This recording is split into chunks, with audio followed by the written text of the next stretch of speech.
Good morning students, मैं सार्थक गुप्ता। आज मैं आपके सामने क्लास 9th का हिस्ट्री का सेकंड चैप्टर लेकर आया हूँ, socialism in Europe and the Russian revolution. मैंने आपको फ्रेंच रेवोल्यूशन जो उसका फर्स्ट चैप्टर था, इसमें मैंने आपको डिस्कस किया था, बताया था कि वहाँ के जो राजा थे किंग लुइस 16 एंड उनकी जो वाइफ थी, उन्होंने किस तरीके से मिलकर पीपल का शोषण किया, उनका अत्याचार किया, उनके ऊपर कई सारे तरह के जुल्म किए थे। और उसके बाद फिर वहाँ पर कई सारे राइट्स थे पीपल्स के बीच में।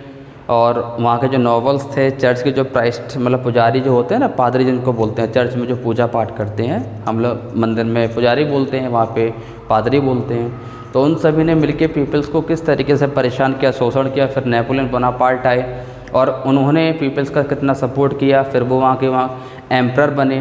ये सब मैंने बताया था आपको। अब वही एक हाल रसिया में भी हो रहा था, रसियन रेवोल्यूशन कराना पड़ा। वहाँ पे सोशलिज्म किस तरीके से आया यूरोप में रसिया की वजह से। तो अब हम ये सब कुछ पढ़ेंगे। सबसे पहले तो हम पढ़ लें कि इस चैप्टर के 4 इम्पॉर्टेंट कैरेक्टर्स हैं। सार निकोलस सेकंड, टी साइलेंट है इसका। सार निकोलस सेकंड मतलब यहाँ के जो राजा थे उनको एक पदवी दी गई थी सार की। समझ रहे हो ना आप लोग। तो ये वहाँ के किंग थे। कार्ल मार्क्स, जिनकी वजह से वहाँ पे ये जो रेवोल्यूशन हुआ ये पॉसिबल हुआ, क्योंकि इनके जो फिलोसफर थे, ये थिंकर थे, अपनी फ़िलासफ़ी से उन्होंने लोगों को जागरूक किया, आगे बढ़े। और व्लादिमीर लेनिन, ये समझ लीजिए ये एक पूरा बैकबोन थे इस रेवोल्यूशन के। इन्होंने इस पूरे रेवोल्यूशन को साधे रखा था, समझ रहे हैं ना, पूरी तरीके से इस रेवोल्यूशन को सपोर्ट किया था, पीपल्स को एक किया था। और उसके बाद आते हैं जोसेफ स्टालिन, मतलब लेनिन के बाद में इन्होंने अपना पूरा पदभार समझ लो, या ये जोसेफ स्टालिन को अपनी जगह पे बैठा दिया था कि जब रेवोल्यूशन हो गया था तो उसके बाद में ये जोसेफ स्टालिन ने रसिया का जो मतलब देश था उसको आगे किस तरीके से बढ़ाया है, किस तरीके से वहाँ पे जो पीपल्स के साथ अत्याचार हो रहा था उनको न्याय दिलाया। समझे ना आप लोग। तो सबसे पहले तो हम ये जान लें कि इस डायनेस्टी को बोला क्या गया जब ये राजा का रूल चल रहा था 1613 से लेकर 1917, अराउंड मोर देन 300 ईयर्स से ज़्यादा इनका रूल चला है। बहुत लंबे टाइम तक इन्होंने रूल किया। तो इस डायनेस्टी का नाम था Romanov. Okay, Romanov dynasty. Okay, किसने रूल किया? Rule Russian empire. अब इनका मतलब इनके एम्पायर में क्या क्या इंक्लूडेड था? Moscow, Finland, Latvia, Lithuania, Estonia, parts of Poland, Ukraine, Belarus, central Asia के कुछ स्टेट्स, जॉर्जिया, आर्मेनिया एंड ये अजरबैजान, ये इतने पूरे पार्ट्स में इनका रूल चला। तो देखा जाए तो ये बहुत बड़ा पार्ट है रसिया। अगर आप आज भी प्रेजेंट डे में आप रसिया का मैप देखेंगे तो बहुत बड़ा पार्ट है। यूरोप का भी बहुत बड़ा पार्ट रसिया में आता है। उसकी कैपिटल तो यूरोप में ही है, मॉस्को। और एशिया का तो बहुत सारा पार्ट, मतलब वर्ल्ड का नंबर 1 कंट्री है। समझ रहे हो ना आप, बाई लैंड तो बहुत बड़ा कंट्री है रसिया। अब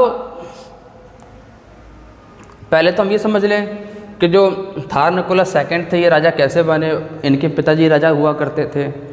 सबसे बड़े बेटे ये सार निकोलस सेकंड थे, तो सार निकोलस सेकंड को उन्होंने राजा बना दिया यहाँ का। अब इनकी वाइफ थी एलेक्जेंड्रा।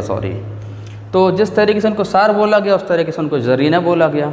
समझ रहे हो ना, इनको सार बोला गया, उनको जरीना बोला गया। तो अब ये वाइफ जो उनके एलेक्जेंड्रिया थी, इनका रूल चला 1894 से 1917 तक आते आते ये डाउन हो गया। मतलब 1894 से इनका रूल राइज करा और 1917 आते आते ये डाउन चले गए।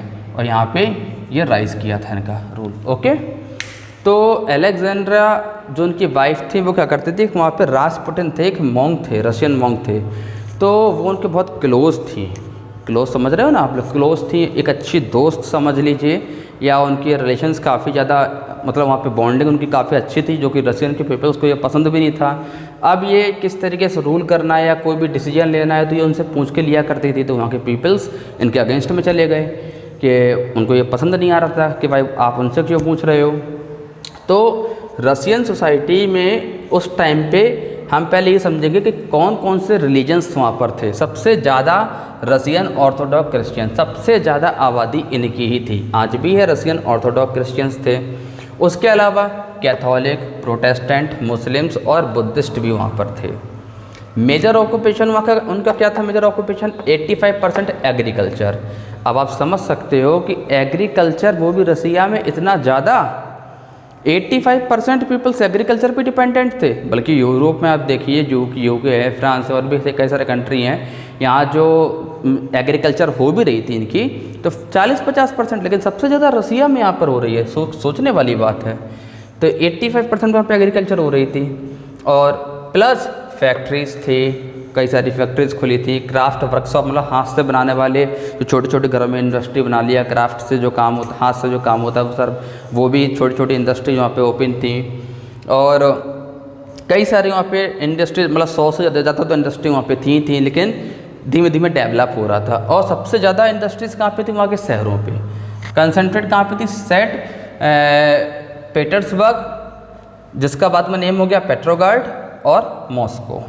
यहाँ पर सबसे ज़्यादा इनकी इंडस्ट्रीज और फैक्ट्रीज हुआ करती थी।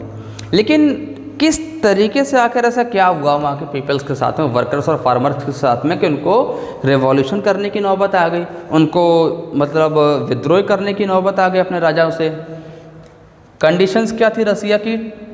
जो स्टार्टिंग 20वीं सेंचुरी हुआ था, 1917 तक उनका राज चला। आप इससे अंदाजा लगा सकते हो उसी टाइम पे नेपोलियन जो वहाँ का एम्परर खुद में घोषित अपने आप को कर लिया था, तो नेपोलियन भी बिल्कुल डाउनफॉल हो गया था, चला गया था, ख़त्म। और इनका राजपाट भी उसी टाइम पे डाउनफॉल हो गया था लगभग। तो वहाँ क्या हुआ था कि वर्कर्स के बीच में despite many differences among workers they united themselves against exploitation done on them by factory owner capitalist. हो बात करेंगे सोशलिज्म की, लेकिन यहाँ कैपिटलिस्ट क्यों आया? सोशलिज्म अभी आएगा धीमे धीमे, पहले आप ये समझ लीजिए क्या है कि वहाँ पे जो वर्कर्स थे वो उनमें कई सारे मतलब डिफरेंसेस थे। कोई अच्छे काम कर रहा है, स्टील और आयरन का काम कर रहा है, बड़े अच्छे अमाउंट में पैसे कमा रहा है, कोई बहुत छोटा मोटा काम कर रहा है। भेदभाव आपस में ही पनप गया वर्कर्स के कि भाई डिफरेंसेस है, उनको अच्छा काम मिल गया, हमको नहीं मिला, वेजेस अच्छे मिल नहीं रहे थे, पैसा अच्छा मिल नहीं रहा था, दिन रात उनसे काम लिया जा रहा था। तो वो यूनाइट हो गए और जो उनके साथ अत्याचार हो रहा था, जो फैक्ट्री ओनर्स और जो बड़े बड़े कैपिटलिस्ट या बिल्डर समझ लो या पैसे वाले समझ लो, जो उनके ऊपर अत्याचार कर रहे थे, उनके खिलाफ एक साथ आ गए। और उनकी जो पुअर वर्किंग कंडीशंस थी उससे ये लोग हताश हो चुके थे। अब जो स्मॉल फार्मर्स थे वो डिसअपॉइंटेड थे, क्योंकि ज़्यादा से ज़्यादा जो ज़मीन थी वो किसके पास में थी? प्रॉपर्टी और लैंड, वो नोबेलिटी और चर्च के पास में थी। जो पैसा इकट्ठा करके राजा को पहुंचा रहे थे वो राजा का खास था। और सबसे ज़्यादा लैंडों पर अधिकार किसका था? नोबेलिटी और चर्चेस का। तो इससे किसान बहुत ज़्यादा हतोत्साहित हो गए, परेशान हो गए कि भाई ज़मीन नहीं है, टैक्स भी देना पड़ रहा, परिवार भी पालना है, रुपया नहीं है, कहाँ से क्या करेंगे, ये तो अत्याचार पे जुल्म हमको ढा रहे हैं। तो दो तरह के पीपल्स, एक फार्मर और दूसरे कौन? वर्कर्स, लेबर्स, बहुत ही ज़्यादा त्रस्त हो चुके थे, परेशान हो चुके थे। फिर क्या हुआ? उनको मतलब एक साथ रहने की भी परमिशन नहीं थी। रहने की परमिशन कैसे? जैसे कि एक बहुत बड़ा हॉल सा है, वहाँ कई सारे बेड डले हुए हैं, शिफ्ट बाई शिफ्ट वो आराम कर सकते, सो सकते थे। उसमें भी परिवार के साथ रह नहीं पा रहे थे अपने, तो उनके साथ इस तरह का जुल्म डाल रहे थे कि वो मेंटली और फिजिकली और फाइनेंशियली हर तरह से टूटते जा रहे थे। और जब कोई भी इंसान वो मेंटली, फिजिकली, फाइनेंशियली परेशान होगा तो जाहिर सी बात है वो विद्रोह करेगा, लड़ाई करेगा। समझ रहे हो ना? तो यही हुआ भी यहाँ पे कि लोगों को वहाँ पे पूरी तरीके से परेशान इस तरीके से करके रखा था कि रेवोल्यूशन करने की नौबत आ गई, राजा के अगेंस्ट जाने की नौबत आ गई। अब क्या हुआ कि जब इतना बड़ा देश है तो कई सारी विचारधाराओं वाले लोग भी होंगे जो चाहते तो हैं कि रशियन रेवोल्यूशन हो, हमको फ्रीडम मिले, हमको आज़ादी मिले, क्योंकि भाई वुमेंस भी काम कर रहे थे, मेंस भी काम कर रहे थे। अब मेंस के कंपैरिजन में वुमेंस को तो आधे से भी कम पैसा मिल रहा था। ये भी पार्शियलिटी थी, काम बराबर ले रहे हो, पैसा कम क्यों दे रहे हो? समझ रहे हो ना आप? तो इस तरह की जो डिससिमिलरिटीज़ वहाँ पे पनप रही थी लोगों के बीच में। तो अब कई सारी विचारधारा वाले लोग थे, कंट्री बड़ा था, तो आगे कार्ल मार्क्स की फ़िलॉसफी भी काम आई, व्लादिमीर लेनिन ने भी काफ़ी काम किया, और फिर बाद में जोसेफ स्टालिन ने काम किया। लेकिन उस टाइम पे सोसाइटी 3 भागों में बट गई, एक लिबरल्स, रेडिकल्स और कंजर्वेटिव्स। अब इनके बारे में हम डिटेल से इन्फॉर्मेशन लेंगे सेकेंड वीडियो में। आपको जो भी टॉपिक या जो भी पार्ट इस वीडियो से रिलेटेड समझ नहीं आया हो तो आप मुझे कमेंट बॉक्स में कमेंट करके पूछ सकते हो। इसका मैं आंसर आपको उसी वक्त जब भी मैं देख लूँगा आपको तुरंत दूंगा। मिलते हैं अब इसके सेकेंड वीडियो में। चैप्टर थोड़ा लेंदी है इसलिए इसके कई सारे वीडियो बनेंगे और आशा करता हूँ आपको ये समझ आया होगा। तो प्लीज़ आप इस वीडियो को समझें, देखें और जो भी समझ नहीं आए आप मुझको कमेंट बॉक्स के थ्रू, यूट्यूब में जो कमेंट बॉक्स होता है ना उसके थ्रू आप मुझे बता सकते हैं। So guys, thank you so much.